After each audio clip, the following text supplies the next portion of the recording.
একজন রাজনৈতিক কর্মী হিসাবে আমাদের সবচেয়ে বড় সার্থকতা কি? যখন এই যে আপনি ঘর থেকে যখন বের হন, আপনি ঘর থেকে বের হয়ে ধরেন আপনার নাম হচ্ছে গিয়ে হিরণ কুমার। এই হিরণ কুমার কি আপনি একা শুধু? হিরণ কুমার কি আরো শত শত হাজার হাজার হিরণ কুমার নাই? কিন্তু খেয়াল করে দেখেন তো, হিরণ কুমার হিসেবে আপনি যখন বের হন, মানুষের সম্মান বা সালাম আপনি যেটা পান ঘর থেকে দিনে বের হওয়ার পরে, আপনার মতো অন্য হিরণ কুমার যারা আছে তারা কি পাচ্ছে সেটা? তাদেরকে হয়তো কেউ চেনেই না। কিন্তু আপনি কেন পাচ্ছেন? আপনি এই জন্য পাচ্ছেন যে আপনি এই দলের একজন নেতা, সেই জন্য কিন্তু আপনি সম্মান পাচ্ছেন, মানুষের 10টা মানুষের সালাম পাচ্ছেন। এখন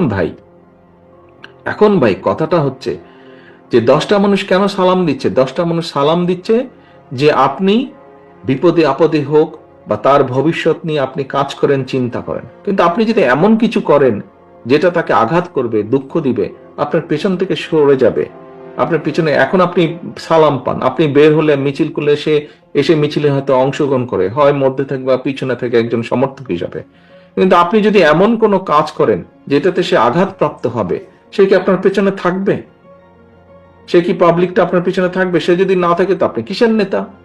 আপনি কিসের নেতা? এবং এখন কিন্তু মানুষ অনেক সচেতন। এবং সহকর্মী বৃন্দ, আপনাদেরকে আমি একটি কথা বলি, এটা ব্যক্তিগতভাবে নিবেন না।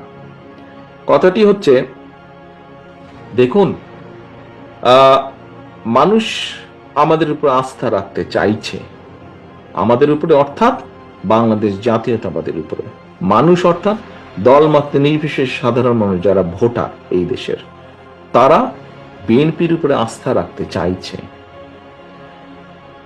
এই আস্থা যদি নষ্ট করার জন্য কেউ কোনো কাজ করে, এমন কোনো কাজ করে যেটাতে আস্থা নষ্ট হবে, তাহলে ভাই তাকে তো আমাদের পক্ষে, আমার পক্ষে টানা সম্ভব না, টানবো না আমি তাকে শেল্টার আমি দেব না। এখানে দলকে স্বার্থপর হতেই হবে। কোনো ব্যক্তির কারণে, কোনো নেতার কারণে, কোনো কর্মীর কারণে যদি মানুষের আস্থা নষ্ট হয়, তাকে আমরা ওন করতে পারবো না। বিকজ আমরা বহু ঝড় ঝঞ্ঝার ভিতর দিয়ে আজ এখানে এসে দাঁড়িয়েছি, বহু অত্যাচার নির্যাতনের ভেতর দিয়ে এখানে এসে দাঁড়িয়েছি আজকে আমরা। কাজেই আমাদের পক্ষে আর সম্ভব না যে কেউ নিজের বিষয়, নিজের স্বার্থ নিয়ে এমন কিছু করবে যেটা দলের স্বার্থকে আঘাত করবে, ক্ষতিগ্রস্ত করবে।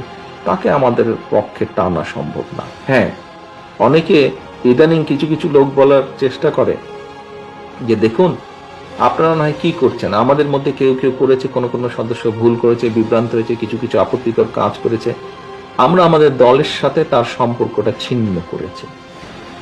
এতে কি হবে? কেউ কেউ বলে এতে কি হবে সেটা হচ্ছে পরের ব্যাপার, কিন্তু আমি আমার অবস্থান পরিষ্কার করেছি। হ্যাঁ, হয়তো সবগুলা ব্যাপার আমরা এরকম আরো কেউ কেউ করছে, আমরা হয়তো সবগুলা ব্যাপার অ্যাড্রেস করতে পারছি না। যতটুকু আমরা জানছি আমরা সাথে সাথে ব্যবস্থা গ্রহণ করছি, যখন যেটা জানবো ব্যবস্থা গ্রহণ করছি, আমাদের অবস্থান পরিষ্কার করছি।